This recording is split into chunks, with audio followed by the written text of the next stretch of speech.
Hello and welcome to my channel. I am Mensah Augustine and I welcome you to my series on how to verify trigonometric identities or how to prove trigonometric identities.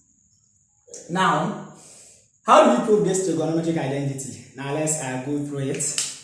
Okay, here we have a sec squared x, that is a secant squared x times tan squared x plus secant squared x. We have to prove that it is equal to secant to the power 4x. Join me as we prove, but before we do that, remember to subscribe to my channel. This is a very simple proof.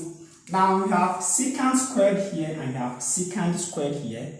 So what we have to do is to factorize the secant squared out. So I'm going to have secant squared x into brackets tan squared x plus 1 equal to, they are not there.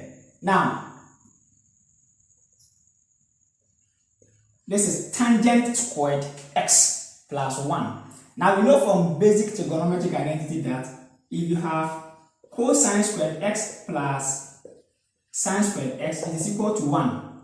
Watch my video on basic trigonometric identities from the description to improve your understanding. If I divide here by cosine squared x, divide here by cosine squared x, and divided by cosine squared x, I'm going to have 1 plus tangent squared x is equal to secant squared x. So now we see that secant squared x is equal to 1 plus tangent squared x. So this reduces to secant squared x times another secant squared x, and that will give us secant to the power 4x as required.